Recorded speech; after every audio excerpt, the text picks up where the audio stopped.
ఓం శ్రీమాత్రే నమః. మిత్రులారా, నమస్తే. పరమాద్భుతమైన ఒక పాట గురించి ఇవాళ మాట్లాడుకుందాం. సంసారం ఒక సాగరం అంటారు పెద్దలు. సాగరంలో నిరంతరం ఎలా ఆటుపోట్లు వస్తూ ఉంటాయో, ఈ సంసారంలో కూడా అనేక ఒడిదుడుకులు వస్తూ ఉంటాయి. ఆ సాగరాన్నైనా తడి తగలకుండా ఈదొచ్చేమో కానీ, ఈ సంసార సాగరాన్ని కన్నీటి తడి తగలకుండా తరింపలేమో అంటూ ఉంటారు. అలా ఒక దంపతుల కాపురంలో వారి ప్రమేయం లేకుండానే ఎడబాటుకు గురి కావలసిన పరిస్థితులు ఎదురవుతాయి. ఈనాటి సమాజంలో భర్తను వదిలిపెట్టి భార్య పుట్టింటికి చేరడం అనేది ఒక మామూలు విషయం కావచ్చు, కానీ ఒకనాటి సమాజంలో భర్తకు ఎడబాటైనటువంటి భార్య పుట్టింటికి చేరడం ఒక అవమానంగా, ఒక నీతి బాహ్య చర్యగా భావించేది. ఒక హీనమైనటువంటి పనిగా భావించేది. అలాంటి పరిస్థితుల్లో ఉన్నప్పుడు ఒక పెద్ద ఆయన దగ్గరకు తీశాడు ఆమెని. తండ్రిలాగా చూసుకున్నాడు. అయితే కొద్ది కాలానికి ఆమెకు ఒక దురదృష్టకరమైనటువంటి వార్త తెలిసింది. ఈమెమో మనసులో ఏదో ఒక రోజు తమ మధ్య పొరపచ్చాలేమీ లేవు కాబట్టి తప్పకుండా తన భర్తను కలుసుకుంటాను, సుఖంగా కాపురం చేస్తాననుకుంటోంది. దురదృష్టవశాత్తు ఇప్పుడు తెలిసిన విషయం ఏమిటంటే, ఆయన మరో వివాహం చేసుకున్నాడు అని. ఆమె చాలా తల్లడిల్లిపోతుంది. అలాంటి పరిస్థితుల్లో ఆ పెద్ద ఆయన ఆమెను ఓదార్చడం, ఈ సంఘటన వింటూ ఉంటే మీ మనసుల్లో తెలుగు చలనచిత్ర సీమకే మకుటాయమానమైనటువంటి లవకుశ సినిమాలోని సందర్భం, సంఘటన గుర్తుకు వస్తూ ఉండొచ్చు. మిత్రులారా, యథార్థం ఆ సినిమాలోని పాటని ఇవాళ మనం చెప్పుకోబోతున్నాం. చాకలి తిప్పడి నింద మూలంగా శ్రీరామచంద్రుడు నిండు గర్భిణి అయిన సీతమ్మను కానల పాలు చేశాడు. అలాంటి పరిస్థితుల్లో శ్రీ వాల్మీకి మహర్షి ఆశ్రమంలో సీతమ్మ తల్లి ఆశ్రయం పొందుతుంది. అక్కడే లవకుశులకు జన్మనిస్తుంది. అలా అక్కడ కాలం గడుపుతున్న క్రమంలో ఒకనాడు అయోధ్యా నగరం నుంచి వాల్మీకి మహర్షికి ఒక ఆహ్వానం వస్తుంది.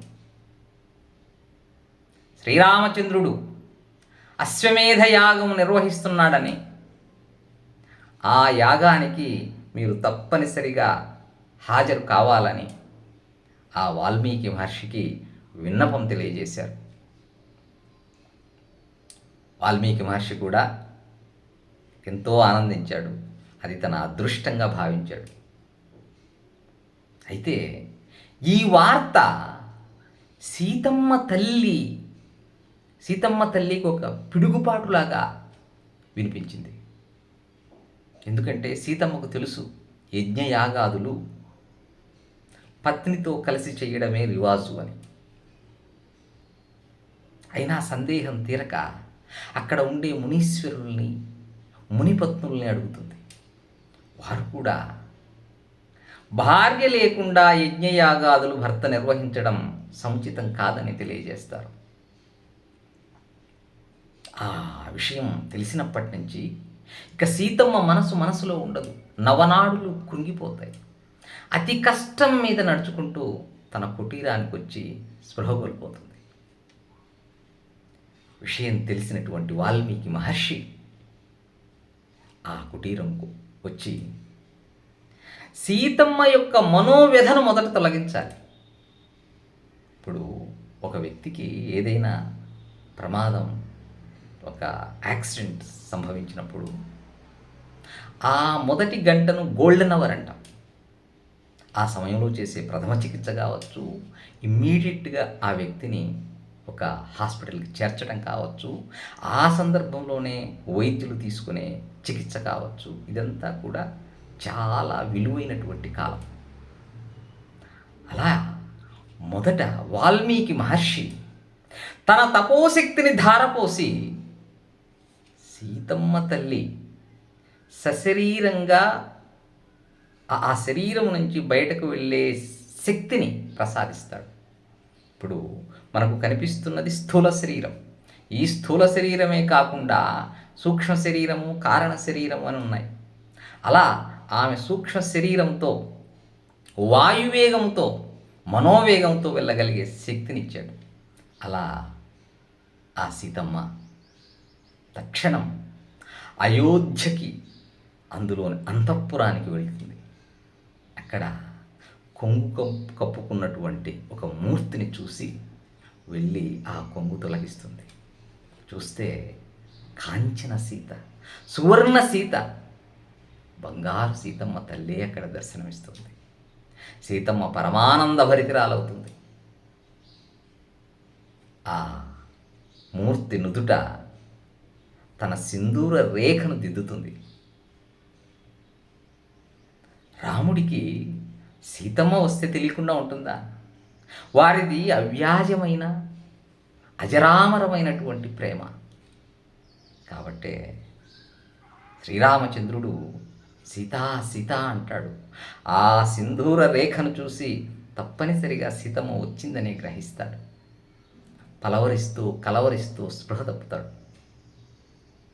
సీతమ్మ కూడా చేతితో ఆయన నుదురు అలా స్పర్శించి, ఇక అక్కడ ఉండడం శ్రేయస్కరం కాదు కాబట్టి వచ్చేస్తుంది ఆశ్రమానికి.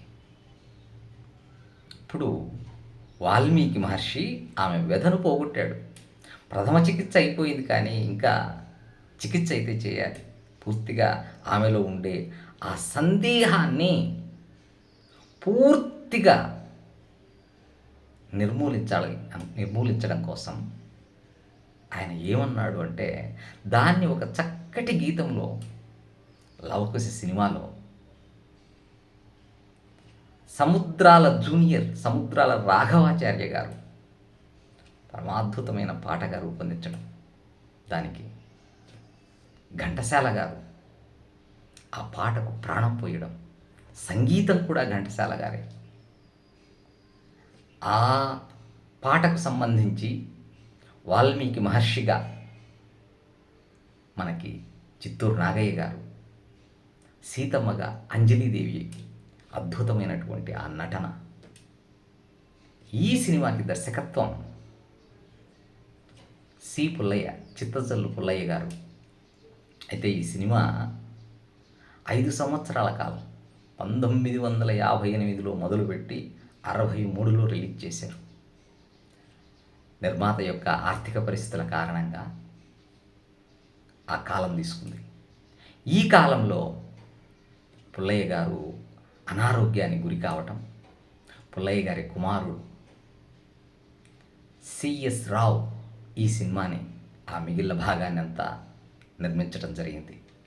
అలాంటి పరమాద్భుతమైనటువంటి దర్శకత్వ పరంగా కానివ్వండి, సంగీతం పరంగా, సాహిత్యం పరంగా, అన్ని రకాలుగా నటన పరంగా పరమాద్భుతమైనటువంటి ఈ సన్నివేశానికి తగ్గట్టు ఆ పాటను ఒకసారి మనం పరిశీలిద్దాం. సందేహించకు మమ్మా, రఘురాము ప్రేమను సీతమ్మ, సందేహించకు మమ్మా, రఘురాము ప్రేమను సీతమ్మ, సందేహించకు మమ్మా. ఒకే బాణము ఒకటే మాట, ఒక భామకే రాముని ప్రేమ. ఒకే బాణము ఒకటే మాట, ఒక భామకే రాముని ప్రేమ, మిన్నే విరిగి పడినా ఆ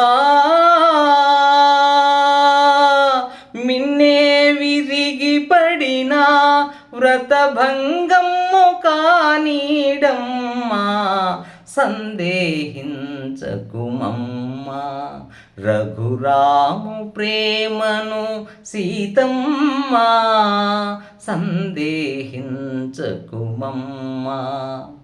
రఘుకులేశుడే ధర్మము వీడి మరో భామతో కూడిన నాడు, రఘుకులేశుడే ధర్మము వీడి మరో భామతో కూడిన నాడు, నాదు జపము తపము నా కావ్యమే వృధయగునమ్మా, నాదు జపము తపము నా కావ్యమే వృధయగునమ్మా, సందేహించకుమమ్మా.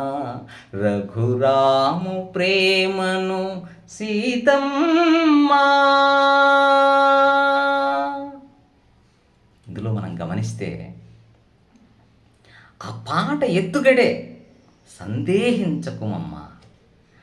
ఒక మానసిక ఆవేదనలో, ఒక భావావేశంలో కొట్టుకుపోతూ తల్లడిల్లేటటువంటి వ్యక్తికి ఆ సీతమ్మకు సందేహించొద్దమ్మా అంటూ 2 మాటలు చెప్పాడు. ఆ 2 మాటలతోనే ఒకే బాణము ఒకటే మాట, ఒక భామకే రాముని ప్రేమ. అసలు ఇవాళ ఒక పాట చిత్రీకరణ అంటే సినిమాలో ఆ నటీనటులతో పాటు ఎంతోమంది ఆర్టిస్టులు కావాలి, డ్యాన్సులు, సెట్టింగులు ఏవేవో. కానీ ఈ పాటని మనం లవకుశ సినిమాలో చూసినట్లయితే అలా క్లోజప్లో మనకి ఎవరైతే వాల్మీకి మహర్షిగా చేసినటువంటి చిత్తూరు నాగయ్య ఉన్నారో ఆయన్ని అలా తీసుకుంటూ అలా లాంగ్ షాట్లో మనకు సీతమ్మ తల్లి అంజలీదేవి దర్శనమిస్తుంది. కేవలం వారిద్దరి యొక్క హావభావాలు తప్ప ఈ పాటలో ఎక్కడా దర్శకుడు వేరే ప్రకృతిని కూడా చూపించడు. కేవలం ఆ చిన్న కుటీరంలో ఆ ఎత్తుపీట మీద వాల్మీకి మహర్షి కూర్చొని ఉంటాడు, పక్కనే సీతమ్మ కూర్చొని ఉంటుంది. ఆ మాటలతో ఈయన ఇప్పుడైతే ఒకే బాణము ఒకటే మాట, ఒక భామకే రాముని ప్రేమ అంటే ఆమె మొహంలో ఎంత సంతోషం అంటే అంత సంతోషాన్ని అంత అద్భుతంగా మనకి ఒలికిస్తుంది.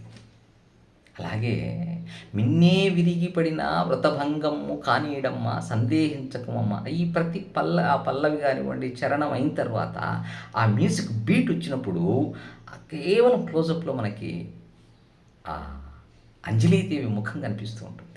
ఆ సంగీతానికి తగ్గట్టు ఆమె కళ్ళు, ఆమె చెక్కిళ్ళు, అలా నటన అంటే ఇదా, ఇంత అద్భుతంగా ఉంటుందా అనిపిస్తుంది. అలాగే అద్భుతమైనది ఏంటంటే రఘుకులేశుడే ధర్మము వీడి మరో భామతో కూడిన నాడు అన్నప్పుడు ఆమె తల్లడిల్లిపోతుంది. అప్పుడే ఘంటసాల గారు కూడా ఒక రకమైనటువంటి ఆ మ్యూజిక్ అంటే అది మామూలుగా సాధ్యం కాదు. ఏదో ఈ ప్రపంచమంతా ప్రళయం వచ్చినప్పుడు ఆయన మాటలు కూడా చూడండి, నాదు జపము తపము నా కావ్యమ్య హృదయగునమ్మ అంటాడు. మనకు మామూలుగా మన సమస్తము ఏమిటంటే మన సంపదలు ఏంటంటే మనకు డబ్బు కావచ్చు, కొందరికి బంగారం కావచ్చు, కొందరికి పొలాలు స్థలాలు కావచ్చు. కానీ ఒక కవికి తన కావ్యమే సర్వస్వము, తన ప్రాణం.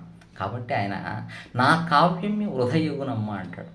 అనే ముందు మరో భామతో కూడిన నాడు అన్నప్పుడు వచ్చే ఆ బీట్కి ఆ అంజలీదేవి ముఖంలో పెదవులు కూడా కంపిస్తాయి. అది ఎలా సాధ్యం అంటే మనం అది అనిర్వచనీయమైనటువంటి భావన. అట్లా పరమాద్భుతంగా ఆమెలో ఆ ధైర్యాన్ని, ఒక కష్టంలో ఉన్నప్పుడు ఆ ధైర్యాన్ని పెంపొందించడానికి ఎంత అద్భుతమైనటువంటి గీతాన్ని రూపకల్పన చేయడం జరిగింది. మిత్రులారా, ధన్యవాదాలు. మరో చక్కటి కార్యక్రమంతో మళ్ళీ కలుద్దాం. శుభం భూయాత్. హరి ఓం తత్సత్.